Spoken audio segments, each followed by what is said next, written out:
صل على وصحبه وبارك وسلم اللهم صل على سيدنا بسم اللہ الرحمن الرحیم۔ السلام علیکم ناظرین، پروگرام صبح نور کے ساتھ آپ کا میزبان نذیر احمد غازی حاضر ہے۔ ناظرین کرام، حضرت ابو انیس محمد برکت علی صاحب رحمہ اللہ کی مشہور تالیف اسماء النبی الکریم صلی اللہ علیہ وآلہ وسلم سے ایک اسم مبارک پڑھنے کی سعادت حاصل کر رہا ہوں۔ سیدنا المبشر صلی اللہ علیہ وآلہ وسلم، ہمارے سردار خوشخبری سنانے والے، درود و سلام بھیجے اللہ آپ صلی اللہ علیہ وسلم، آپ کی آل پاک اور آپ کے صحابہ کرام پر۔ حضرت عبداللہ رضی اللہ عنہ بیان کرتے ہیں، ایک حضور نبی کریم صلی اللہ علیہ وآلہ وسلم اپنے ایک حجرہ مبارک سے باہر تشریف لائے اور مسجد میں داخل ہوئے۔ وہاں آپ صلی اللہ علیہ وسلم نے لوگوں کو دو حلقوں میں منقسم بیٹھے دیکھا۔ ایک حلقہ کے لوگ قرآن کی تلاوت کر رہے تھے اور اللہ سے دعا مانگ رہے تھے، جبکہ دوسرے حلقہ کے لوگ تعلیم و تعلم میں مصروف تھے۔ آپ صلی اللہ علیہ وسلم نے فرمایا، یہ دونوں نیکی کا کام سر انجام دے رہے ہیں۔ ایک حلقے والے قرآن پڑھ رہے ہیں اور اللہ تعالیٰ سے دعا کر رہے ہیں، خدا اگر چاہے تو انہیں عطا کرے اور اگر چاہے تو عطا نہ کرے۔ دوسرے حلقہ والے لوگ تعلیم و تعلم میں مشغول ہیں اور میں بھی معلم بنا کر مبعوث کیا گیا ہوں۔ یہ فرما کر آپ صلی اللہ علیہ وسلم ان کے ساتھ بیٹھ گئے۔ امام ترمذی رحمہ اللہ نے نقل کیا ہے کہ نبی کریم صلی اللہ علیہ وسلم نے ارشاد فرمایا، بے شک لوگ تمہارے تابع ہیں اور وہ تمہارے پاس زمین کے اطراف و اکناف سے فقہ حاصل کرنے کے لیے آئیں گے، لہٰذا جب وہ تمہارے پاس آ جائیں تو ان کے بارے میں نے جو بھلائی کرنے کی وصیت کی ہے اسے قبول کرنا۔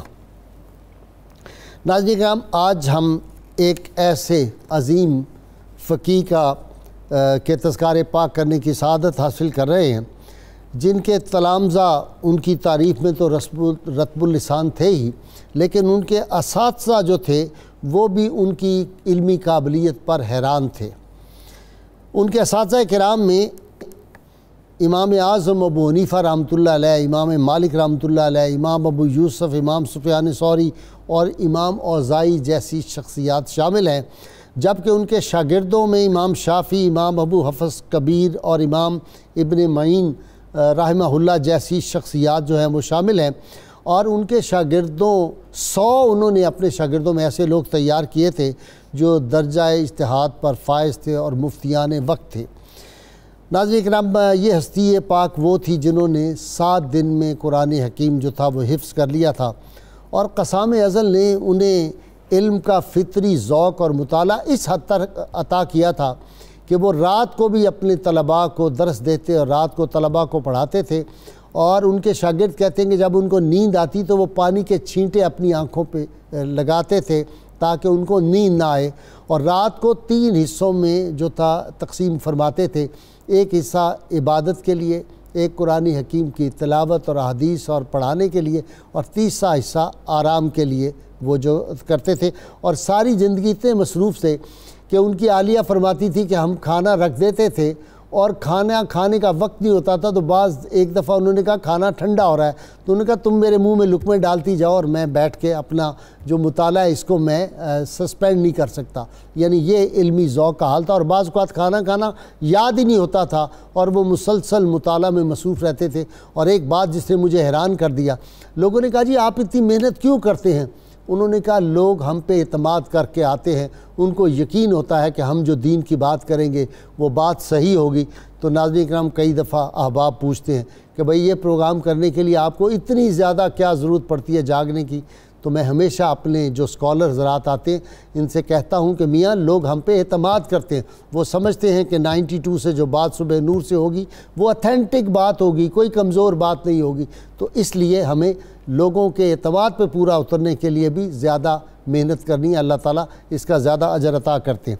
اور فصاحت و بلاغت میں ان کا یہ تھا، حالانکہ وہ عربی نہیں تھے، عجمی تھے، لیکن اس کے باوجود فصاحت و بلاغت کا یہ عالم کہ عرب ان پر ناز کرتے تھے۔ اور امام شافعی رحمۃ اللہ علیہ جو ان کے شاگرد خاص تھے وہ فرمایا کرتے تھے کہ یوں لگتا تھا کہ قرآن امام محمد رحمۃ اللہ علیہ کی زبان میں نازل ہوا ہے۔ ناظرین کرام، اللہ کریم نے قوت حافظہ بھی دی تھی، زہد، تقوی، ورع اور ان کی علمی شان تو تھی، لیکن اللہ تعالیٰ نے انہیں جو حسن کی ظاہری اور معنوی خوبیاں عطا کی تھی، وہ جو میں ایک فقرہ کہا کرتا ہوں کہ جمالیاتی ثروتیں پوری آب و تاب کے ساتھ اللہ تعالیٰ نے ایک شخصیت کو عطا کی تھی۔ اس لیے غیر مسلم اکثر کہا کرتے تھے کہ یہ چھوٹا محمد جو ہے یہ اگر اتنا حسن و جمال رکھتا ہے تو بڑے محمد صلی اللہ علیہ وسلم جو ہیں ان کے حسن کا کیا عالم ہوگا۔ واقعی ان پہ صحیح پھر یوسف علیہ السلام بھی ان کے حسن پہ فخر کرتے تھے۔ تو ناظرین کرام، یہ ہستی وہ ہے۔ عمومی طور پہ ہم نے دیکھا ہے کہ جو معاصرانہ چشمک ہوتی ہے، معاصرانہ رقابت ہوتی ہے اہل علم میں، لیکن یہاں یہ عالم ہے کہ چاروں فقہ کے جو بڑے بڑے عالم تھے انہوں نے ان کی تعریف کیا، اور امام مالک جو ان کے استاد تھے وہ بھی کہتے تھے کہ فقہ میں یہ مجھ سے آگے ہیں، اور باقی لوگوں کا بھی یہ خیال ہے۔ حتیٰ کہ امام بخاری رحمۃ اللہ علیہ کے جو استاد تھے وہ کہتے ہیں کہ میں امام مالک سے زیادہ فقہ میں ان کی جو گہرائی ہے اور گہری نظر ہے اس کو سمجھتا ہوں۔ تو ناظرین کرام، امام محمد رحمۃ اللہ علیہ جو تھے اتنی بڑی علمی شخصیت ہے، بعض لوگوں نے تو ان کی کتابوں کی جو تعداد ہے وہ 999 تک بتائی ہے، لیکن جو ریسرچ لوگوں نے کی ہے انہوں نے کہا کہ وہ ان کے نوٹس تیار تھے تقریباً 1000 کتب کے، لیکن جو ان کی کتابیں منظر عام پہ آئیں ان کی تعداد کوئی 23 سے 30 تک ہے۔ لیکن جو کتابیں وہ لکھ گئے امام محمد رحمۃ اللہ علیہ، وہ کتابیں جو ہیں وہ آج تک ہمارے تمام جو دینی تعلیم کے لوگ ہیں، طلباء ہیں، علماء ہیں، وہ ان کتابوں پہ آج بھی فخر کرتے ہیں۔ امام صاحب کا اتنا کام انہوں نے کیا۔ اور امام شافعی کا ایک قول مجھے بہت ان کا پسند آیا۔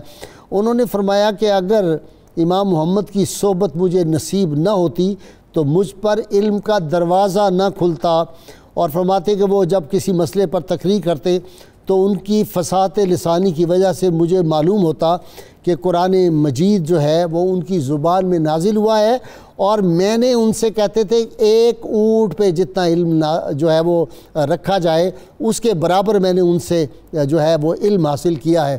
اور ناظرین کرام، آج امام محمد بن حسن شیبانی رحمہ اللہ کی فقہی خدمات کے حوالے سے گفتگو کرنے کے لیے میرے ساتھ شریک گفتگو علامہ محمد برکاتی، کئی کتابوں کے مصنف ہیں۔ ان کے ساتھ نوجوان اسکالر صاحبزادہ مفتی سید زین العابدین۔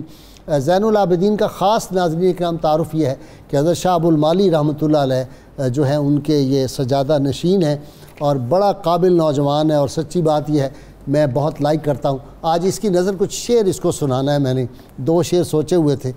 یہ شعر امام محمد رحمۃ اللہ علیہ کا ہے، اور آج پتہ نہیں کیوں میرے دل میں آتا ہے کہ اس کی نظر کروں۔ محسودون و شر الناس منزلۃ من عاش فی الناس لوما غیر محسود۔ فرماتے ہیں جب لوگوں نے پوچھا آپ سے لوگ حسد کرتے تو اس کے جواب میں امام صاحب نے یہ شعر پڑھا کہ یہ وہ لوگ ہیں جن پر لوگ حسد کرتے ہیں۔ اپنی طرف کہا مرتبہ کے اعتبار سے سب سے کم تر شخص وہ ہے جس پر کوئی حسد نہ کرے۔ اور میر تقی میر نے بڑی زبردست بات کی ہے، آپ ذرا نوٹ کر لیجئے گا۔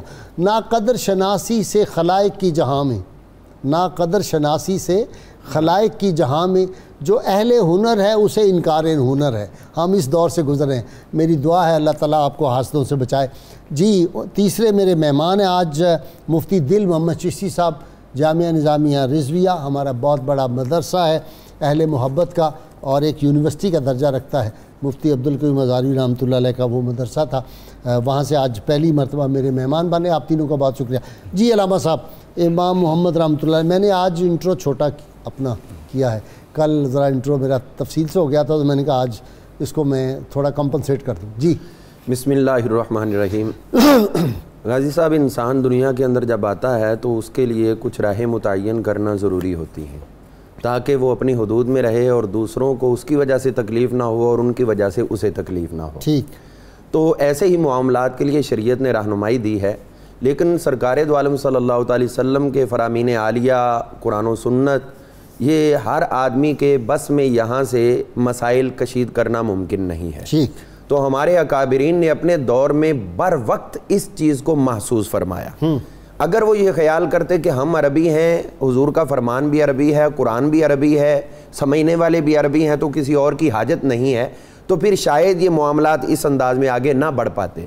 لیکن انہوں نے خصوصیت سے پوری امت مسلمہ، جس میں غیر مسلم بھی اگرچہ شامل ہو جائیں، وہ بھی سمجھنا چاہیں تو ان کے لیے بھی رستے کھول دیے ہیں، اور بالخصوص حضور صلی اللہ علیہ وسلم کی امت کے لیے چاہے وہ عربی ہو یا عجمی ہو، ان کے لیے مسائل کو ڈرافٹنگ کی صورت میں انہوں نے پیش کر دیا، بجائے اس کے کہ ہر شخص جو ہے وہ ہزاروں حدیثوں کا حافظ ہو اور اس کے بعد جا کے پھر وہ مسائل اخذ کرے، اور یہ عام حالات زندگی میں ممکن نہیں ہوتا۔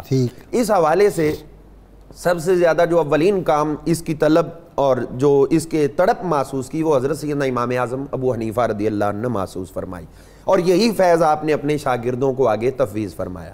آپ سے اکتساب علم کرنے والوں میں بڑی عظیم ہستیاں شامل ہیں، امام ابو یوسف ہیں، امام ظفر بن حذیل ہیں، اور امام حماد ہیں، دیگر سارے، اور ان میں ایک چمکتا دمکتا نام جو ہے وہ حضرت سیدنا امام محمد بن حسن شیبانی رحمۃ اللہ علیہ کا۔ امام محمد بن حسن شیبانی رحمۃ اللہ علیہ واسط کے اندر آپ کی ولادت ہوئی 132 یا 31 ہجری میں، اور 189 ہجری میں آپ کا وصال ہوا۔ اتنی زیادہ عمر نہیں پائی کہ 80-90 سال چلی جائے، صرف 58 برس آپ کی عمر تھی، لیکن آپ کا کام دیکھیں تو یوں لگتا ہے جیسے صدیوں کا کام آپ نے سمو دیا۔ لا ریب۔ اچھا علامہ صاحب ایک بات صرف اور دیکھیں، یہ دوسری صدی ہجری ہے، اس میں ہم دیکھتے ہیں کہ ایک کہکشاں علم کی، بے شک اتنے بڑے بڑے لوگ ایک ہی دور میں اللہ تعالیٰ نے عطا کر دیے۔ شاید اس وقت دین کی اب جو ہے وہ تبلیغ اور اشاعت اور کام ہونا تھا، مسلمان قوت اور طاقت کے اعتبار سے بھی دنیا میں اول تھے اور علم کے اعتبار سے بھی بہت بلند، اور اس کی آپ کی اس بات کو تقویت اس انداز میں ملتی ہے کہ اس وقت اسلام پھیل چکا تھا، لوگوں تک جا چکا تھا، لیکن عملی مسائل جو نو مسلم پیدا ہو رہے تھے ان کے لیے پیدا ہو رہے تھے، ان کا حل قرآن و سنت میں کیا ہونا ہے۔ واہ واہ۔ اور اگر امام محمد بن حسن شیبانی رحمۃ اللہ علیہ کی میں نے جو آپ کے اوپر معمولی اکتساب کیا ہے میری حیثیت کے مطابق، میں یہ سمجھتا ہوں کہ اگر آپ امام اعظم ابو حنیفہ رضی اللہ عنہ کو فالو نہ کرتے، اپنی الگ سے کوئی فقہ مدون کرتے، تو شاید فقہ حنفی کے بعد وہ دوسرے درجے کی فقہ ضرور قرار پاتی۔ ٹھیک، اس درجے کے آپ مجتہد تھے۔ اسی درجے کی وجہ سے ہم دیکھتے ہیں کہ فقہ حنفی کے جتنے بھی مسائل ہیں، جہاں بھی ہیں، جس طرح بھی ہیں، 95% وہ سارے مسائل امام محمد بن حسن شیبانی سے ملتے ہیں۔ سبحان اور اللہ۔ آپ نے اسی حوالے سے جو مختلف کتابیں لکھی، خصوصیت سے جو ظاہر و روایات ہیں، جن میں المبسوط، الزیادات، الجامع الصغیر، الجامع الکبیر، اسیر الصغیر، اسیر الکبیر، یہ تمام آپ نے ان کے اندر مسائل ہی مسائل جو ہیں وہ بیان فرمائے۔ اور غازی صاحب آپ کی خدمات کو خراج تحسین پیش کرنے کے لیے یہ بات ضروری ہے کہ آپ کی ولادت جیسے آپ سن شعور میں آئے ہیں، تب سے لے کر اپنے وصال تک حضور صلی اللہ علیہ وسلم کے اس فرمان پہ عمل کر کے دکھایا، اطلب العلم من المہد الی اللہ۔ ہاں جی، مفتی صاحب آپ کی طرف آ رہا ہوں۔ کمال کی یہ بات ہے کہ امام شافعی فرماتے ہیں کہ میں مشکل سوالات ان سے پوچھتا تھا اور لوگوں سے پوچھتا تھا، باقی جن جن لوگوں سے میں نے پوچھا ان کے چہرے پہ ضرور شکن آئی، تھوڑی سی پریشانی کے آثار بھی آئے، یہ واحد تھے جو مسکراتے ہوئے مشکل سے مشکل سوال کا جواب بہت آسان لفظوں میں دیتے۔ جی بسم اللہ الرحمن الرحیم، صلی اللہ علی النبی الامین وعلی آلہ وصحبہ اجمعین۔ غازی صاحب شکریہ آپ کا۔ حضرت امام محمد بن حسن الشیبانی رحمۃ اللہ علیہ کو حضور اکرم صلی اللہ علیہ وسلم کی حدیث طیبہ اور ایک غیبی خبر کا میں مصداق سمجھتا ہوں۔ امام بخاری رحمۃ اللہ علیہ نے اپنی جامع صحیح میں اس حدیث کو روایت کیا۔ خطبہ حجۃ الوداع میں آقا دو عالم علیہ السلام نے جب احکام بیان کر دیے اور اپنی ذمہ داری کے بارے میں شہادت لے لی اصحاب سے کہ بتاؤ کیا میں نے احکام الہیہ، پیغام الہی کما حقہ تم تک پہنچا دیا؟ تو سب نے عرض کیا یا رسول اللہ واقعی آپ نے پہنچا دیا۔ تو آقا دو عالم علیہ السلام نے اصحاب کو مخاطب کرتے ہوئے فرمایا تھا جو احکام تم نے سنے ہیں یہ جو لوگ حاضر نہیں یہاں پر، یعنی بعد میں آنے والی نسلوں تک پہنچا دینا۔ فإن الشاہد عسیٰ ان یبلغ لہ عسیٰ ان یبلغ من ہوا اوعى لہ منہ، ممکن ہے کہ حاضرین میں سے کوئی شخص میری باتوں کو ایسے لوگوں تک پہنچا دے جو زیادہ یاد رکھنے والے بھی ہوں اور زیادہ فائدہ اٹھانے والے بھی ہوں۔ سبحان اللہ، سبحان اللہ۔ اب اس سے شارحین نے لکھا کہ باقاعدہ طور پر آقا دو عالم علیہ السلام نے اپنی امت کے فقہاء اور مجتہدین کے وجود کی طرف اشارہ فرما دیا تھا کہ ایسے لوگ پیدا ہوں گے۔ اور اس حدیث کا مصداق اتم حضرت امام الائمہ سیدنا امام اعظم ابو حنیفہ، حضرت امام مالک، سیدنا امام شافعی اور حضرت امام احمد ابن حنبل رحمۃ اللہ تعالیٰ علیہ مجمعین ہیں، اور باقی مجتہدین بھی۔ امام اعظم رضی اللہ تعالیٰ عنہ کے اصحاب میں امام محمد رحمۃ اللہ علیہ کو اور قاضی ابو یوسف کو جو مرتبہ حاصل ہے وہ بیان محتاج ہی نہیں، محتاج نہیں ہے بیان کا کہ اس کا تعارف کیا جائے۔ اس میں آپ دیکھیے حضرت امام محمد رحمۃ اللہ علیہ جس وقت آپ مسئلے کے استنباط کی طرف اور استخراج کی طرف آپ نے توجہ کی ہے، شروع میں آپ نے اس کی طرف اشارہ کر دیا، لگن ایک تڑپ ایسی تھی کہ حضور اکرم صلی اللہ علیہ وسلم کے دین کی کوئی خاص خدمت کرنی ہے۔ روایت حدیث کا تو کام چل رہا ہے، لیکن روایت حدیث سے جو اصل مسئلہ ہمیں نکالنا ہے، جس کی ضرورت ہے عام آدمی کو، وہ کیسے نکلے گا؟ سیدنا امام شافعی رحمۃ اللہ علیہ نے اس بارے میں بڑا خوبصورت واقعہ نقل فرمایا۔ میں حاضر ہوا، امام شافعی فرماتے ہیں ملاقات کے لیے، رات ساری حضرت امام محمد رحمۃ اللہ علیہ نے لیٹ کر گزار دی اور میں نے ساری رات نوافل میں گزار دی۔ جس وقت صبح ہوئی تو دونوں بزرگوں نے بغیر وضو کے نماز ادا کی، نماز فجر۔ امام شافعی رحمۃ اللہ علیہ جاگتے رہے تھے تو وضو کی ضرورت ہی نہیں۔ حضرت امام شافعی رحمۃ اللہ علیہ نے پوچھا کہ میرا تو خیال تھا کہ آپ بھی شاید رات عبادت میں گزاریں گے، لیکن آپ نے تو رات ایسے جاگتے ہوئے لیٹ کر گزار دی ہے، تو فرمایا آپ نے کیا کیا ہے؟ امام محمد نے پوچھا، آپ نے عرض کیا کہ میں نے ساری رات میں اتنے نوافل پڑھے۔ فرمایا آپ نے نوافل پڑھے تو اپنی ذات کے لیے کام کیا ہے، لیکن میں نے کہ ہاں لیٹے لیٹے صرف قرآن عزیز سے حضور اکرم صلی اللہ علیہ وسلم کی امت کی خدمت کے لیے 1000 مسئلہ میں نے یہاں پر بیٹھ کر نکالا ہے۔ سبحان اللہ۔ جو نوافل آپ نے پڑھے ہیں اس کا فائدہ آپ کی ذات کو ہے، لیکن جو کام میں نے کیا ہے اس سے فائدہ سرکار دو عالم علیہ الصلوۃ والسلام کی قیامت تک آنے والی ساری امت اٹھائے۔ یہ درد، جی مفتی صاحب آپ کی طرف آتا ہوں، دل محمد صاحب، درد امت کا یہ درد آپ کو اتنا تھا کہ آپ رات کے وقت گھر والے اکثر آپ سے کہا کرتے کہ رات کا کچھ زیادہ حصہ ہی آپ آرام کر لیا کریں، تو آپ فرمایا کرتے تھے کہ لوگ ہم پر اعتماد کر کے سو گئے، اگر ہم لوگ بھی سو گئے تو پھر لوگوں کے ان مسائل کے حل کا سلسلہ کیسے نکلے گا؟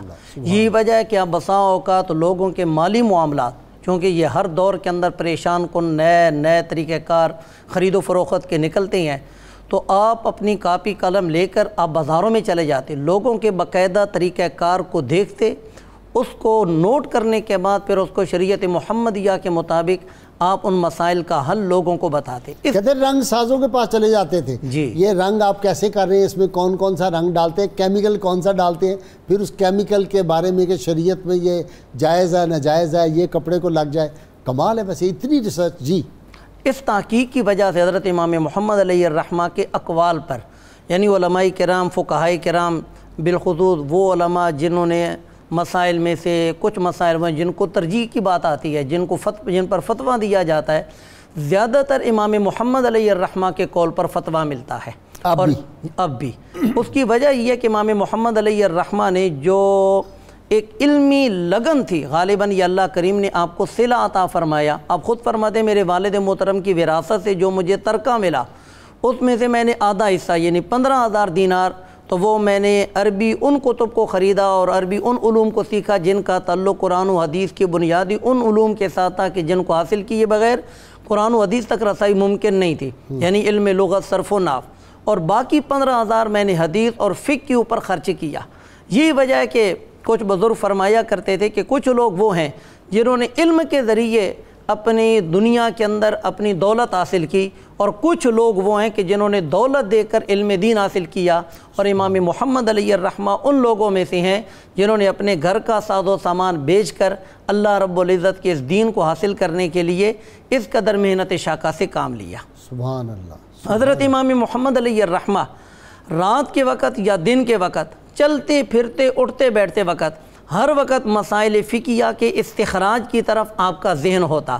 یہی وجہ ہے کہ حضرت امام احمد بن حنبل علیہ الرحمہ فرمایا کرتے تھے کہ جب لوگوں نے آپ سے پوچھا کہ اس قدر مسائل دقیقہ اور پیچیدہ آپ کہاں سے حاصل کرتے ہیں، تو آپ نے فرمایا میں امام محمد علیہ الرحمہ کی کتابوں سے حاصل کرتا ہوں، اور ان کتابوں کے اندر جو آپ کی للہیت اور خلوص تھا اور دین مصطفیٰ صلی اللہ علیہ وآلہ وسلم کے ساتھ شوق تھا، اس کا نتیجہ یہ ہے کہ امام شافعی علیہ الرحمہ فرمایا کرتے تھے کہ اگر آپ کی یہ مسائل کی کتابیں جن کے اندر طہارت کے مسائل ہیں، نماز روزے کے مسائل ہیں، اگر یہ کتابیں غیر مسلم بھی پڑھیں تو انشاءاللہ ان کو بھی ان کتابوں کی برکت سے ایمان اور اسلام نصیب ہوگا۔ اچھا علامہ صاحب، اس زمانے میں پریس تو تھا نہیں، لیکن یہ دیکھیے کہ کتابیں ہاتھ سے لکھی جاتی، ان کتابوں کو نقل کروانا کتنے پیسے دیتے تھے ان کاتبوں کو، اور کتنے، یعنی کروڑوں روپیہ ہوگا اس دور کے مطابق، آج کے دور کے مطابق کروڑوں روپیہ تھا جی۔ اس میں یہ ہے مسئلہ، اصل میں حضرت عبداللہ بن عباس رضی اللہ عنہ کی جو روایت ہے، قید العلم بالکتابہ، علم کو لکھ کر محفوظ کرو، اس پہ ان لوگوں نے عمل کر کے دکھایا. اور جو آپ فرما رہے ہیں کہ اس دور میں کاتب کیا کرتے تھے, تو یہ جو بڑے کاتب ہیں جن کا نام بہت زیادہ آج کل چلتا ہے وہ ہیں امام محمد بن سعد, جن کی طبقات ابن سعد مشہور ہے. بنیادی طور پر یہ واقدی کے کاتب ہی تھے. اچھا, یعنی لکھتے لکھتے خود اتنے بڑے, تو خود اتنے بڑے محدث بن گئے. تو اس طرح یہ جو اکابرین ہیں ان کا یہ عمل رہا ہے. وہ خود ان چیزوں پہ اپنا توجہ فوکسنگ نہیں کرتے تھے کہ میری ذات کو یہ لکھوانے یا یہ کرنے کے بعد کیا فائدہ ہوگا. ان کا مطمع نظر ہوتا تھا کہ امت کو کیا فائدہ پہنچے. اور جو میں عرض کر رہا تھا کہ اپنے وصال تک تو ہمارے اکابرین کی یہ ایک روایت رہی ہے. آپ دیکھیے امام مسلم بن حجاج قشیری رحمۃ اللہ علیہ, ان کا وصال کس سال میں ہوا؟ مسئلہ ہی تو پوچھا گیا تھا, صحیح, اور نہیں آیا تو کہہ دیا مادری میں نہیں جانتا, بات ختم ہوگی, کسی اور سے پوچھ لو. امام مالک لادری جب کہتے تھے کہتے مجھے خوشی ہوتی ہے. اور ان کا وصال بھی ایسے ہوا کہ وہ کھجوریں کھا رہے تھے, مسئلہ دریافت کر رہے تھے, اور اسی حالت میں ہوا. پھر اسی طرح جو ابو الریحان البیرونی گزرے ہیں جن کی کتاب الہند اور دیگر مشہور ہے, ان کا بھی وصال ایسے ہی ہوا کہ جب آخری وقت میں تھے تو ایک آپ کے پاس تیمارداری کے لیے آئے, تو انہوں نے جب حال پوچھا تو کہنے لگے میرے حال کو چھوڑو, مجھے فلاں مسئلہ بتاؤ. تو وہ کہنے لگے حضرت آپ کا وصال ہو رہا اور آپ کیا کر رہے ہیں؟ تو ایک تاریخی بات فرمائی, فرمانے لگے کہ میں دنیا سے جاتے ہوئے اس مسئلے سے ناواقف ہو کر مرنے سے بہتر سمجھتا ہوں جان کے مرنے. اور انہوں نے بتایا, کہنے لگے ٹھیک ہے, بتا کے باہر نکلے صحن میں, اور صحن سے ابھی دروازہ عبور نہیں کیا تو اندر سے خواتین کے رونے کی آوازیں آنے لگی, ان کا وصال ہو گیا.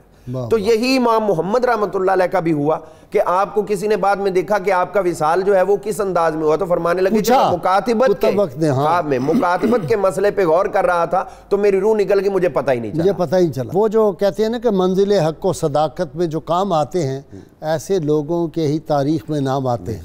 بادشاہوں کے سامنے کھڑے ہو گئے اور قید و بند کی صحبتیں, اور اس دور میں یہ تو آپ کو سبق آپ کے استاد محترم سے ملا تھا, امام اعظم ابو حنیفہ رضی اللہ عنہ سے, کہ آپ بھی ڈٹ گئے تھے اور جیل کے اندر ہی وصال ہوا.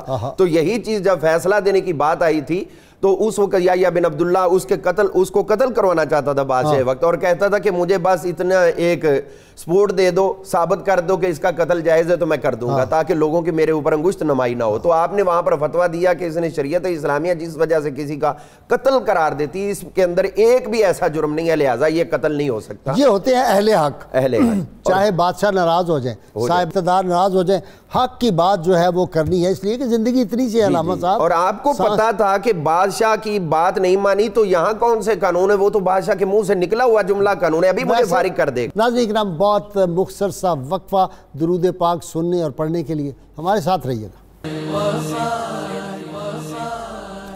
اللہم صلی علی سیدنا و مولانا محمد. Welcome back. ناظرین اکرام, امام محمد رحمۃ اللہ علیہ کو جب جیل دے دیا گیا اور ایک طرف ان کو لالچیں دی گئیں, تمہیں چیف جسٹس بنا دیتے ہیں, اور پھر کچھ وقت کے لیے بنایا بھی لیکن حق کی بات کرتے رہے. جی امام صاحب جو تھے انہوں نے, یعنی میں حیران ہوتا ہوں کہ کہاں کہاں جی, کوفہ سے, بصرہ سے, شام سے, ہرات سے, رے سے, حلب سے, بخارا سے, اقصائے مشرق مغرب اور یہ سینٹرل ایشیا کی جتنی ریاستیں, یہاں سے لوگ امام محمد سے علم حاصل کرنے آتے تھے. فقہ یونیورسٹی ایک بندہ. جی, علماء نے لکھا کہ ان کے نواسے نے بیان کیا, حضرت امام محمد کے نواسے کہتے ہیں میں نے اپنی والدہ محترمہ سے کہا کہ مجھے میرے نانا جان کے بارے میں کچھ بیان کیجئے. تو مفتی صاحب پہلے میرا خیال ایک کالر انتظار میں ہے, پھر آپ کی بات مکمل ہوگی. جی السلام علیکم. وعلیکم السلام. راجی صاحب میں رضوانہ طاہرہ بات کر رہی ہوں. جی بیٹے بتائیں, بیٹے بتائیں. جی یہ جو آپ کا پروگرام چل رہا ہے, ان ہستیوں پہ جب آپ پروگرام کرتے ہیں تو ان ہستیوں کا ادب کیا ہونا چاہیے. اس کے علاوہ آج کل حج پہ جا رہے ہیں تو حاجیوں کو, خاص طور پہ پاکستانیوں کو, مدینہ شریف جانے کا پتہ ہی نہیں ہوتا کہ کس طرح جانا چاہیے. ٹھیک ہے جی, ٹھیک ہے, بتا دیتے ہیں کہ آداب کیا ہونے چاہیے حج پہ جانے کے لیے. جی نیکسٹ. جی السلام علیکم. وعلیکم السلام. جی السلام علیکم. وعلیکم السلام ورحمۃ اللہ. جی امجد صاحب میں سن رہا ہوں. امجد حسین عرض کر رہا ہوں, پھول نگر ضلع سوٹ ہے. جی جناب فرمائیں. میرا سوال یہ ہے کہ امام محمد رحمۃ اللہ علیہ کی اولاد پاک کتنی تھی, اور دوسرا سوال یہ ہے کہ آپ کے شاگردوں میں آپ کی فقہ کے حوالے سے کس نے کام کیا ہے اور کتنا کیا. ٹھیک ہے جی نیکسٹ. جی السلام علیکم. ٹھیک ہے جی. جی آپ آپ ہی مفتی صاحب اس کا بھی جواب پہلے دے دیں پھر اپنی بات مکمل کریں. وہ کہہ رہے ہیں کہ حاجی جا رہے ہیں حج پہ تو کون سے آداب, بڑا مختصر 2-4 باتیں. ہمارے ہاں دیکھیں سب سے پہلے تو قرض کی اہمیت ہے. اگر کسی کے ذمہ قرض ہے تو پہلے قرض ادا کریں تو پھر اس کے بعد. دوسرا, آپ جن امور کے لیے جا رہے ہیں رب العالمین کو راضی کرنا ہے تو رب کی رضا جو ہے اس میں ضروری ہے کہ جیسے رب العالمین نے فرمایا حقوق اللہ تو پورے کرنے ہیں وہ بھی, اور حقوق العباد جو یہاں پہ ترک کیے ہیں ان کا بھی خیال کر کے ان سے توبہ طائب ہو کر پھر بارگاہ الہی میں حاضر ہوں تو پھر ایسے بندے کا حج جو ہے نا وہ زیادہ مقبول. ٹھیک ہے جی. دوسرا وہ کہہ رہے ہیں شاگردوں ان کے امام صاحب کی اولاد اور ان کے شاگردوں میں کس نے زیادہ کام کیا اور کیا کام کیا؟ حضرت امام محمد رحمۃ اللہ علیہ کی اولاد میں سے ایک بیٹی کا تذکرہ جیسے میں ابھی اس واقعہ میں کر رہا تھا ان کا ملتا ہے. اس کے علاوہ کہیں سیرت کی کتابوں میں اولاد کا تذکرہ زیادہ آیا نہیں ہے. اور شاگردوں کے اندر تو پھر جیسے حضرت امام شافعی رحمۃ اللہ علیہ سے بڑا نام کس کا ہے؟ اکیلے ہی بہت بڑے اور بڑا کام کیا آپ. ایک ہی کافی ہے جی. ٹھیک ہے بہت سارے. آپ اپنی بات اب مکمل کریں. نواسے کہتے ہیں میں نے اپنی والدہ سے کہا کہ مجھے میرے نانا جان کے بارے میں کچھ بیان کیجئے. فرمایا بیٹا بخدا میں نے اپنے والد کو دیکھا اسی کمرے میں جہاں ہم موجود ہیں یہاں تشریف رکھتے اور ارد گرد کتابوں کا ڈھیر ہوتا, اور جس وقت کوئی کام پیش آتا خود کا ہوتا یا کوئی اور کام کہتا تو وقت ضائع نہیں کرتے تھے, ابرو کے اشارے سے یا ہاتھ کی انگلی کے اشارے سے بس کہہ دیتے کام ہو جاتا تھا, زبان ہلانے کی نوبت ہی نہیں آتی تھی. یعنی کتابوں میں اتنی توجہ ہوتی تھی. اگر آپ اجازت دیں تو میں ذرا امام اعظم رضی اللہ تعالیٰ عنہ کی اکیڈمی کا کچھ تذکرہ کرنا چاہتا ہوں جہاں سے یہ ساری ابتدا ہوئی ہے مسائل. ٹھیک ہے. اچھا ویسے میں ایک عرض کروں, یہ علامہ صاحب بھی کتابیں لکھتے رہتے ہیں, پڑھتے ہیں, آپ کا بھی مطالعہ ہوگا, مفتی صاحب کا. آج کے دور میں جن لوگوں کو علم کا شوق ہے نا ان کے بستر پہ بھی کروٹ لینے کی جگہ نہیں ہوتی. جی ایسے یہ مجھے آپ نے خوب اس کا تجربہ ہے. جی کتب کے ساتھ ان کی محبت کا کچھ ایسا ہی معاملہ ہوتا ہے. طبقات فقہا کے طور پر علامہ شامی رحمۃ اللہ علیہ نے لکھا امت محمدیہ فقہا کے طور پر 7 طبقات میں تقسیم ہے. سب سے پہلا طبقہ ان احباب کا ہے جنہوں نے قرآن و سنت یعنی دلائل شرعیہ سے ایسے اصول اور قواعد مرتب کیے کہ جن سے احکام جو ہیں وہ آسانی سے نکالے جا سکیں. یہ طبقہ مجتہدین مطلق کا تھا جیسے ائمہ اربعہ امام اعظم ابو حنیفہ, امام شافعی, امام مالک, امام احمد ابن حنبل, خود امام اوزاعی, اور ان کے علاوہ اور بھی بہت سارے ایسے تھے جو مجتہد مطلق تھے لیکن ان کی فقہ آگے چلی نہیں. ٹھیک. دوسرا طبقہ آیا مجتہدین فی المذہب کا. ان سے مراد وہ لوگ جو اپنے امام کے بنائے ہوئے اصولوں قواعد کے مطابق احکام کا استخراج کرتے تھے اور مسائل آگے بیان کرتے تھے. اس میں حضرت امام محمد, امام قاضی ابو یوسف اور امام اعظم کے دیگر شاگرد آتے ہیں. اب کیفیت یہ ہوتی ہے حضرت امام اعظم رضی اللہ تعالی عنہ آپ ایک مجلس میں موجود ہیں, صدارت خود فرماتے, تقریباً 40 اس سے کم و بیش یعنی کچھ زیادہ اوپر ہو سکتے ہیں علماء موجود ہوتے, اور ان میں حضرت عبداللہ بن مبارک جیسے محدث, حضرت داود طائی جیسے صوفی, اور علاوہ ازیں امام محمد, امام قاضی ابو یوسف لغت کے امام, تفسیر کے امام, ہر فن کا امام اس مجلس میں موجود ہوتا. اور ایسی صورت کے اندر یعنی ایسی خوبصورت مجلس کے اندر ایک مسئلہ فرضی پیش کیا جاتا کہ مثال کے طور پہ اگر کسی مسئلے کی یہ صورتحال پیش آ جائے تو بتاؤ اس کا کیا جواب ہوگا. اب جو حافظ حدیث ہے وہ حدیث طیبہ سے اس کا جواب لاتا, جو تفسیر کا ماہر ہے وہ تفسیر سے اس کا جواب لاتا, ماہر لغت کی ضرورت پڑتی تو وہ لغت کا حوالہ پیش کرتا, علی ھذا القیاس. یہ سارے معاملات ایسے پیش ہوتے. کسی نے کہا تھا حضرت امام اعظم کے بارے میں کہ مسائل میں غلطی کیا کرتے تھے, تو بہت بڑے امام نے جواب دیا, فرمایا خیال کرو یہ کیا کہتے ہو, امام اعظم غلطی کیسے کر سکتے ہیں؟ ان کی مجلس میں ان کے شاگرد کے طور پہ عبداللہ بن مبارک موجود ہے, اور ان کے شاگرد کے طور پہ قاضی ابو یوسف اور محمد بن حسن الشیبانی موجود ہیں, اور داود طائی, فضائل بن عیاض جیسے اکابر صوفیاء موجود ہیں. کیا ایسے بندے سے بھی غلطی ممکن ہوتی ہے؟ ممکن ہی نہیں ہے کہ ایسا بندہ غلطی کر سکے. مسئلہ پیش ہوتا, حضرت امام قاضی ابو یوسف کی یہ ذمہ داری ہوتی کہ جس مسئلے پر اتفاق ہو جائے وہ اس کا اندراج کر لیں, لکھ لیں. اس طرح حضرت امام اعظم ابو حنیفہ رضی اللہ تعالیٰ نے تقریباً ایک اندازے کے مطابق 12 لاکھ مسائل کا استنباط کیا. اب یہ تو امام اعظم کی زندگی ہے. میں نے جیسے ایک واقعہ عرض کیا کہ امام محمد بن حسن شیبانی نے ایک رات میں قرآن عزیز سے 1000 مسئلہ نکالا. تو صرف امام محمد کے بارے میں یہ منقول ہے کہ 10 لاکھ مسئلہ تو خود انہوں نے استنباط کیا امت کی آسانی کے لیے, اور آگے بیان بھی کیا. حتیٰ کہ جس شہر میں آپ رکتے رہے ہیں قضاء کے طور پر یا دیگر معاملات میں, وہاں جیسے مسائل آپ نے جیسے جوابات پیش کیے اور جو ان کے بارے میں حل پیش کیے, باقاعدہ جگہ کی نسبت کے ساتھ ان مسائل کو آگے بیان کیا جاتا تھا. مفتی صاحب اپنا دل محمد چشتی صاحب کوئی خاص بات جو امام صاحب کی آپ کو ان کی ویسے تو ساری باتیں خاص ہیں، آپ ہوتا ہے نا ذوق کے مطابق، مجھے جو سب سے زیادہ ان کی بات اچھی لگی وہ یہ کہ وہ قرآن وقت کے سامنے ڈٹ گئے حق کی خاطر۔ الحمدللہ حق کے لیے حکمرانوں کے سامنے ڈٹنا تو ہر عالم حق کا وتیرہ رہا۔ حضرت امام محمد علیہ الرحمہ کا ہارون الرشید کے سامنے ڈٹ جانا اور پھر وہاں پر اپنی بات جو شریعت کے مطابق ہو اسی پر ہی کھڑا رہنا اور اس چیز کا خیال نہیں کرنا کہ حکمران کیا کریں گے کیا نہیں کریں گے۔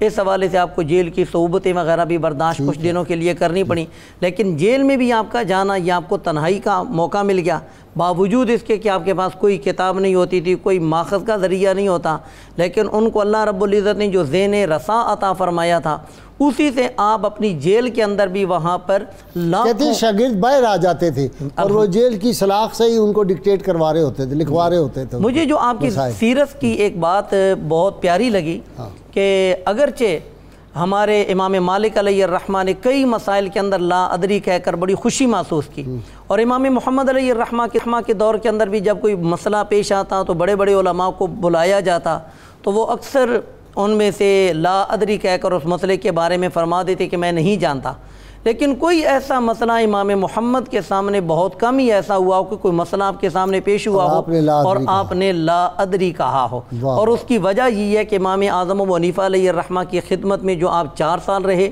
پھر امام مالک علیہ الرحمہ کی خدمت میں 3 سال رہے، پھر حضرت امام ابو یوسف علیہ الرحمہ نے جو جوہر شناسی کا فریضہ سر انجام دیتے ہوئے آپ کو تراشا اور آپ کو اندر رنگ روپ بھرا، غالباً یہ اس کا نتیجہ ہونے کے ساتھ ساتھ خاص طور پر نبی کریم علیہ السلام کی نگاہ کرم تھی۔ یہی وجہ ہے کہ آپ کے وصال کے بعد آپ کو کسی نے خواب میں دیکھا کہ آپ کے ساتھ اخروی معاملات میں جو برتاؤ کیا گیا وہ کیسا رہا، کہا میرے ساتھ تو معاملہ یوں ہوا کہ میرے لیے سونے کی کرسی لا کر مجھے عزت و احترام کے ساتھ اس پر بٹھایا گیا۔ اچھا جی، ہاں علامہ صاحب، یہ جو بات انہوں نے کشف کی کہ ان کو دیکھا تو ان سے پوچھا کہ بتائیں امام ابو یوسف، انہوں نے کہا بہت اونچے مقام پہ تھے، انہوں نے کہا امام اعظم حنیفہ، انہوں نے کہا پوچھو نا وہ تو اتنی بلندی پہ تھے۔ تو یہ دین کی خدمت کرنے کے یہ جو ریوارڈ ہے جی، ہاں جی، اس کے اندر اگر ہم آگے بڑھیں تو یہ نظر آتا ہے کہ اصل میں جو ماں بعد لوگ ہیں ان کی عظمت اسی میں ہوتی ہے کہ وہ بڑوں کو فالو کریں اور بڑوں کو بڑوں کے ہی درجہ پر دیکھیں۔ آفاق میں بڑوں سے ہے چھوٹوں کی آبرو، ذروں کی روشنی شہ خاور کے دم سے ہے۔ واہ واہ، بے شک۔ آپ دیکھیے حضرت امام احمد بن حنبل رحمۃ اللہ علیہ، آپ تشریف فرما تھے اور تکیہ لگا ہوا تھا تو یوں کر کے آپ بیٹھے ہوئے تھے کافی زیادہ ٹیک لگا کر، تو ایک شخص نے پوچھا کہ آپ ہمیں ابراہیم بن طہمان جو امام محمد کے استاد بھی تھے، آپ ہمیں ان کے بارے میں کوئی بات بتائیں۔ تو آپ یوں بیٹھے ہوئے تھے تو ٹیک ہٹائی امام احمد بن حنبل رحمۃ اللہ علیہ نے اور ٹیک ہٹا کے فرمانے لگے لا ینبغی لنا ان یکلم الی من ہوا خیر من العالمین متقیا، جو لوگ دنیا میں بہترین ہیں، اچھے ہیں، صالح ہیں، ان کی بات کرتے ہوئے ہمیں ٹیک لگا کے بیٹھنا مناسب نہیں۔ اللہ، ان کا ذکر بھی کرے تو احترام سے کرے، یہ ہے بڑوں کی عزت، اور یہ چیز امام محمد میں ہمیں بدرجہ حتم نظر آئی۔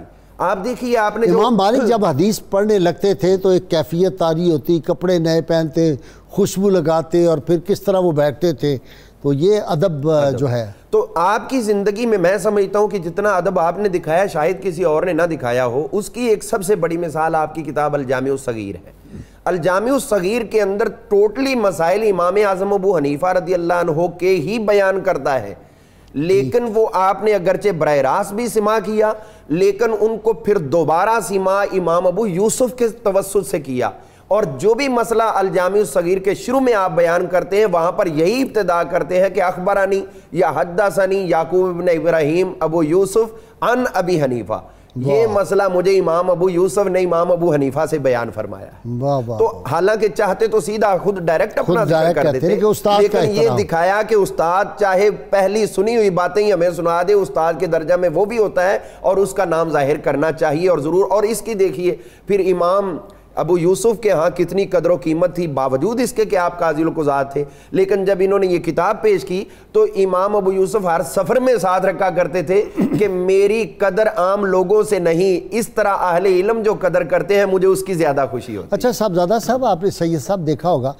4 برس امام اعظم حنیفہ نے ہر لمحہ ساتھ ہی رکھا ہے، سفر میں حضر میں امام محمد کو ساتھ رکھا ہے۔ تو اس سے یہ بھی ایک پتہ چلتا ہے، ایک تو ہے استاد سے علم حاصل کرنا سبقن صحبت جو ہے استاد کی اور اہل علم کی، اس سے بھی بہت زیادہ آدمی جو ہے وہ حاصل کرتا ہے، اس میں کوئی شک نہیں۔ دیکھیے حضرت امام اعظم رضی اللہ تعالیٰ عنہ کے ساتھ اٹھنا بیٹھنا صرف علمی نشستوں کے اندر، وہ تو ایک الگ معاملہ رہا۔ حضرت امام محمد رحمۃ اللہ علیہ بڑوں کی صحبت میں رہے ہیں، تو اگر بڑا بننا چاہتے تھے نا تو ان کی عادات بھی اپنانا ان کے لیے ضروری تھا۔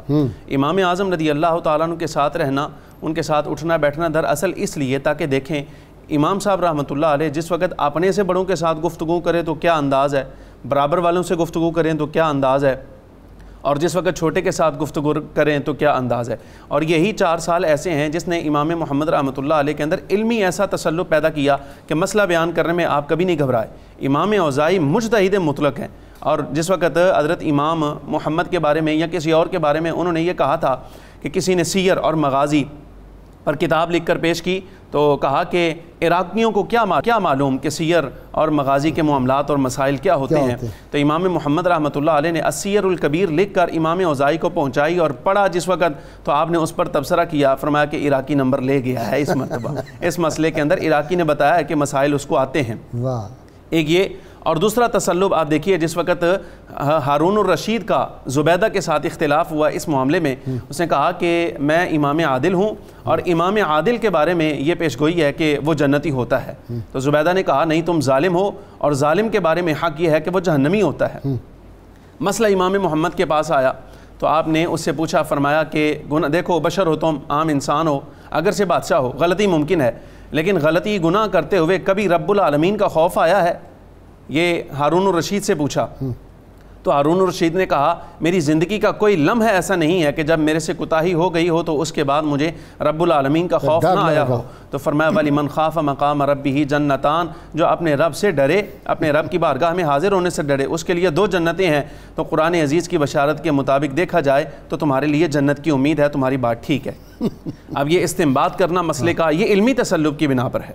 اگر یہ امام اعظم رضی اللہ تعالیٰ عنہ کا فیض نہ ہوتا، دیکھیے اگرچہ 4 سال رہے، لیکن جیسے کہا ابھی برکاتی صاحب نے، چاہتے تو اپنا مذہب جاری کر سکتے تھے، لیکن امام اعظم رضی اللہ تعالیٰ عنہ کی صحبت کا یہی تقاضا تھا۔ قاضی ابو یوسف اور امام محمد نے ہمیشہ اسی بات کو دیکھا کہ ہم نے اپنے استاد امام اعظم رضی اللہ تعالیٰ عنہ کے علم کو ہی پوری دنیا کے اندر نشر کرنا ہے۔ تفسیر مظہری قاضی ثناء اللہ پانی پتی رحمۃ اللہ علیہ نے تفسیر لکھی، وہ اپنے نام سے بھی لکھ سکتے تھے، لیکن حضرت مرزا مظہر جانا نام ہے اپنے مرشد گرامی کے نام پہ رکھی۔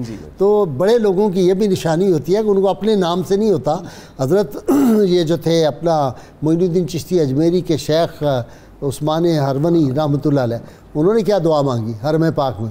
یا اللہ میرے نام کو مستور کر دے اور معین الدین کے نام کو جو ہے وہ روشن کر دے، اور 4 دانگ عالم، پھر وہی ہوا۔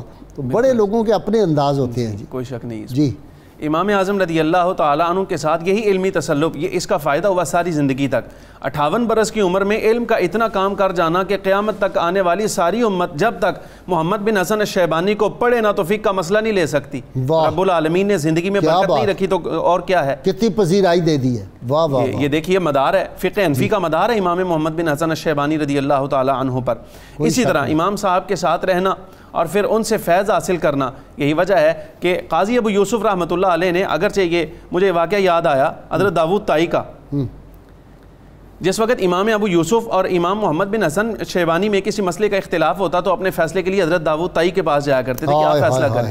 میں ان کے مزار پہ گیا ہوں، سبحان اللہ، کیا شان ہے ان کی، وہ اوپر پہاڑی کے ہے اور بالکل سادہ سے انداز کا، ان دنوں تھوڑا بہت وہ کمرہ بن رہا تھا۔ جی تو حضرت داود طائی رحمۃ اللہ علیہ کی عادت تھی کہ وہ چہرہ کرتے حضرت امام محمد بن حسن شیبانی کی طرف اور پشت کر لیتے قاضی ابو یوسف کی طرف، اور اگر مسئلہ امام محمد بن حسن کا ٹھیک ہوتا تو کہتے محمد بن حسن کا قول ٹھیک ہے، اور اگر مسئلہ امام قاضی ابو یوسف کا صحیح ہوتا تو کہتے ان کا قول ٹھیک ہے، نام نہیں لیتے تھے۔ تو کسی نے وجہ پوچھی کہ کیا ہوا، تو آپ نے فرمایا دراصل ہمارے استاد امام اعظم رضی اللہ تعالیٰ عنہ نے عہدہ قضاء کے لیے تازیانے بھی کھائے تھے، یعنی وہ جس لالچ میں دیا گیا تھا اس تناظر کے اندر امام اعظم رضی اللہ تعالیٰ نہ لیا، تو فرمایا کہ قاضی ابو یوسف نے لیا ہے اپنے استاد کی پیروی نہیں کی، لہذا مجھے ان کی طرف دیکھتے ہوئے نا میں ہچکچاتا ہوں۔ محمد بن حسن الشیبانی جو کہ ابھی تک اس پورے مسئلے کے اندر امام اعظم رضی اللہ تعالیٰ عنہ کے پیروکار ہیں، ان کے نقش قدم پر چل رہے ہیں، ان سے مجھے محبت ہے۔ کہ قاضی ابو یوسف رحمۃ اللہ علیہ نے جس وقت عہدہ قضاء کے لیے ہانور الرشید نے کہا تھا کہ بتائیے کون سا بندہ موضوع رہے گا، تو امام محمد کا نام لیا، بلایا تو آپ نے انکار کر دیا تھا اور ناراض ہوئے کہ آپ نے میرا نام کیوں لے دیا ہے۔ بالکل ایسے ہی۔ لیکن امام محمد بن حسن کو جواب قاضی ابو یوسف کا یہ تھا، فرمایا دیکھو میں بھی امام اعظم کا شاگرد، تم بھی امام اعظم کے شاگرد ہو، چاہیے یہ کہ ہم دونوں مل کر اپنے استاذ کا علم پوری دنیا میں پھیلائیں، کوفہ تم سنبھالو جا کے۔ تو یہ حضرت امام محمد بن حسن شیبانی کو حضرت امام اعظم کی صحبت کا ہی فیض ہے۔ اور بہت سارے معاملات جو گزرتے رہے ہیں زندگی کے حضرت امام اعظم کی زندگی کے ساتھ، دیکھیے امام اعظم کی بھی برکتیں ہیں، 4 سال بندہ رہا، لیکن دیکھیے امام مالک کے پاس 3 سال رہے تو صرف 700 کچھ حدیث ان سے حاصل کی۔ امام اعظم رضی اللہ تعالیٰ کے ساتھ صرف 4 سال رہے ہیں، لیکن پوری فقہ کا مداری حضرت امام محمد بن حسن الشیبانی پر ہے۔ یہ حضرت امام محمد کی بھی کرامت ہے اور حضرت امام اعظم رضی اللہ تعالیٰ عنہ کی بھی کرامت ہے۔ امام اعظم تو جی پھر اتنی بلند و بالا شخصیت ہیں، ہماری 1400 سال تاریخ میں اب تک کوئی دوسرا آدمی اس پائے کا نظر نہیں آ رہا۔ ان کے بعد ایسے ہی ہے جی کہ حضرت سیدنا امام اعظم ابو حنیفہ رضی اللہ عنہ کو جب حضرت سیدنا شیخ عبد القادر جیلانی جیسی شخصیت امام اعظم کے لقب سے یاد کرتی ہے، واہ واہ واہ واہ، تو پھر اس کا مطلب ہے کہ وہ واقعی امام اعظم ہے، اور یہ آپ کے امام اعظم ہونے کی ہی علامت ہے کہ آپ کے سامنے زانوِ تلمذ طے کرنے والوں کی بھی اتنی بڑی کہکشاں بن گئی، وگرنہ اپنی ذات میں امام شافعی بھی کم نہیں ہے، امام مالک بھی کم نہیں ہے۔ امام اعظم حنیفہ کی کرامت بتاؤں، یہ جب امریکن آئے نا اور عراق پہ انہوں نے قبضہ کیا فلاں، زور لگا لیا انہوں نے، حالانکہ وہ بھی کوئی دروازے کوئی جس طرح عام لوہے کے ہوتے ہیں اسی طرح کا دروازہ تھا نا، انہوں نے توپیں بھی استعمال کی، سب کچھ استعمال کیا، امام اعظم کے اس کمپاؤنڈ میں نہیں داخل ہو سکے۔ یہ مجھے وہاں کے بتایا انہوں نے، جو نائب وہاں کے مفتی تھے، انہوں نے کہا بڑا حسین آدمی ہیں، پی ایچ ڈی ہیں، ڈاکٹر، انہوں نے کہا، میں نے کہا آپ بچ کیسے گئے، سب لوگ جو تھے مار دیے، آپ کیسے بچے؟ انہوں نے کہا ہم امام صاحب کے مزار پہ جا کے بیٹھ کے، ہم نے کہا آپ کے قدموں میں ہے، بچا لیں۔ اور اس کے بعد وہ کہتے ہیں کہ توپیں اور سارا کچھ انہوں نے استعمال کر لیا، ٹینک مارے جی لا کے، لیکن وہ گیٹ نہیں ٹوٹ سکا، امام اعظم کے کمپاؤنڈ کے اندر نہیں داخل ہو سکا۔ زندہ کرامت ہے، یہ زندہ کرامت ہے۔ اور جو ابھی بات کی مفتی صاحب نے کہ آپ کی حدیث کے حوالے سے، تو ہم دیکھتے ہیں کہ موطا امام محمد جو آپ نے تحریر فرمائی ہے، ہم دیکھتے ہیں غازی صاحب کہ حضرت امام محمد بن حسن شیبانی رحمۃ اللہ علیہ، آپ نے جو امام اعظم ابو حنیفہ رضی اللہ عنہ کے سامنے زانوِ تلمذ طے کیا، اس سے پہلے آپ کی سینس کتنی بڑی تھی؟ 20 سال کی عمر میں مسند وہ شیخ الحدیث کے منصب پہ بیٹھ جانا، یہ تو ہو گئے نا، لیکن جب آئے تو اس وقت سینس کتنی زیادہ تھی؟ بڑوں کے علم کو سمجھنے کے لیے ذہن بڑا ہونا چاہیے۔ تو آپ کے پاس آ کر مسئلہ وہ انہوں نے پوچھا جو بڑے بڑے آج بھی شاید نہیں سوچ پاتے، اس وقت آپ نے پوچھا تھا کہ اگر ایک بچہ ہے نابالغ تو اس نے اگر نماز عشاء ادا کر لی ہے اور رات کو ہی بلوغت ہو گئی تو اب دوبارہ پڑھے گا کہ نہیں؟ تو آپ نے فرمایا دوبارہ پڑھے گا، کیونکہ نابالغی کی حالت میں اس کی پہلی نماز جو ہے وہ نوافل کے درجے میں چلی جائے گی، اور اب اس کی نماز جو ہے وہ فرضیت میں آ گئی، لہٰذا وقت موجود ہے، اس کو دوبارہ پڑھنی چاہیے۔ آپ اٹھے اور وہاں جا کر نماز ادا کی۔ غازی صاحب یہ سوال کرنا عام بندے سے تو ممکن ہی نہیں، عام بڑا بندہ، تو یہ چھوٹی عمر میں آپ کی اتنی سینس ہے، اور اسی لیے جب آپ نے امام صاحب نے پھر دعا کی، دیکھ کے کہا یہ مستقبل میں بہت بڑا آدمی بنے گا، یہ مستقبل میں۔ اسی وجہ سے جب آپ نے المبسوط لکھی ہے تو غیر مسلم کئی لوگ صرف یہ پڑھ کر مسلمان ہو گئے کہ اگر چھوٹے محمد کے علم کا یہ حال ہے تو جس کے امتی ہیں ان کا کیا مقام ہوگا۔ تو امام اعظم ابو حنیفہ رضی اللہ عنہ آپ کے ہاں سب سے زیادہ جو زور تھا وہ تقوی پر تھا، کیونکہ پریکٹیکلی آپ نے تقوی انتہائی کر کے دکھایا، تو آپ کے شاگردوں کے اندر بھی تقوی جو ہے وہ کثرت سے نظر آتا ہے، اور اسی کا ثبوت یہ ہے کہ آپ نے ان کو جب انہوں نے شاگرد بننے کی خواہش ظاہر کی، انتہائی خوبصورت تھے، تو فرمایا شیطان جو ہے وہ ہر وقت انسان کو گمراہ کرنے کی کوشش کرتا ہے، ادھر لوگ بیٹھے ہوتے تو فرمایا بیٹا جاؤ قرآن پاک حفظ کر کے آؤ، اس کے بعد آپ کو مسائل کی سمجھ آئے گی، مطلب کہ عمر گزر جائے گی، 2-3 سال لگ جائیں گے، تو اسی وجہ سے آپ نے ٹائم دیا، تو 7 دن کے بعد آپ حاضر ہو گئے، تو آپ نے غصے میں فرمایا میں نے تجھے کہا تھا کہ جاؤ قرآن حفظ کر کے آؤ، تو کہنے لگے حضرت میں کر کے آ گیا ہوں۔ واہ، میں نے آپ کو بتایا تھا میں جب گیا تھا پیر پگارا، تو وہ اس وقت شیخ الحدیث ہے، انہوں نے 1 ماہ میں قرآن حکیم جو تھا وہ 27 روز میں پورا قرآن حفظ کیا۔ ماشاءاللہ، اعلیٰ حضرت کا بھی اسی طرح، اس وقت ان کی عمر کوئی 90 برس کے قریب ہے۔ انہوں نے کہا کہ وہاں حافظ جو تھے وہ ہمارے پہنچے نا، تو پریشانی ہو رہی تھی. پیر پگارا صاحب جو سابق پیر پگارا تھے انہوں نے کہا کہ بھائی پھر کیا بندوبست کریں. ان کا جی میں ہی کوشش کرتا ہوں. روز کا ایک پارہ وہ پڑھتے تھے دن کو یاد کر کے رات کو تراویح سناتے. میں ملا ان بزرگوں سے 90 برس کے ہیں وہ مفتی صاحب اور بڑے سہارے سے ان کو لائے. سینا کے بارے میں یہ آتا ہے کہ انہوں نے ایک رات میں حفظ کر لیا تھا. اچھا قرآن پاک ایک رات میں حفظ کیا تھا. جی بہت شکریہ آپ کا، بہت شکریہ جی مفتی صاحب آپ کا بھی شکریہ، دونوں مفتیان کا. ناظرین کرام ہم ہر روز آپ سے سوال پوچھتے ہیں سامعین ناظرین سے، جو صحیح جواب دیں ان کو کسان حال کی جانب سے ہم گفٹ پیش کرتے ہیں. آج کا سوال امام محمد بن حسن شیبانی رحمۃ اللہ علیہ کی مشہور ترین کتاب کا نام کیا ہے؟ گزشتہ سوال جو ہم نے آپ سے پوچھا تھا ادائیگی حج کے مقرر ایام 8 ذی الحج سے لے کر 12 ذی الحج تک ہیں، اور خوش نصیب حضرات جنہوں نے سب سے پہلے صحیح جواب دیے شاہد حسین لاہور، مسز نعیم میاں والی، اللہ داد خان قصور، نادر مجید لاہور، ارم صبا فیصل آباد، کامران زمان اسلام آباد، محمد علی کراچی، عبدالرشید جیلم، محمد ساجد سعید حافظ آباد، محمد عدنان چنیوٹ، ماریا صاحبہ اکاڑا، وارث اسلم سرگودہ، آپ سب کو آپ کے گفٹ ڈیلیور کروا دیے جائیں گے. کتاب الشفاء سے جی کلمہ طیبہ کی برکت ہے. شیخ محی الدین ابن عربی شیخ اکبر رحمۃ اللہ علیہ فرماتے ہیں میں حدیث رسول صلی اللہ علیہ وسلم میں نے پڑھا کہ جو شخص 70,000 بار لا الہ الا اللہ محمد رسول اللہ پڑھے اس کی مغفرت کر دی جاتی ہے، اور اگر کسی کی بخشش کے لیے پڑھا جائے تو اس کی بھی مغفرت کر دی جاتی ہے. امام محمد بن ادریس امام شافعی رحمۃ اللہ علیہ فرماتے ہیں میں نے امام محمد رحمہ اللہ سے بڑھ کر کوئی عابد و زاہد نہیں دیکھا. وہ رات کے 3 حصے کرتے، ایک حصے میں درس و تدریس، دوسرے میں آرام فرماتے اور تیسرے حصے میں عبادت کیا کرتے تھے. آج کے روزنامہ 92 میں ناظرین کرام امام محمد بن حسن شیبانی رحمۃ اللہ کی فقہی خدمات کے حوالے سے بہت زبردست مضمون ہے. اللہ کریم سے دعا ہے اللہ تعالی ہمیں حضور رحمت کونین صلی اللہ علیہ وسلم کی غیر مشروط محبت اور لامحدود وفاداری نصیب فرمائے. ناظرین کرام نعرے کے لیے تیار ہو جائیے. گلی گلی کوچے کوچے یہ نعرہ گونج رہا ہے اور گونجتا رہے گا. پاکستان کا مطلب کیا؟ لا الہ الا اللہ محمد رسول اللہ.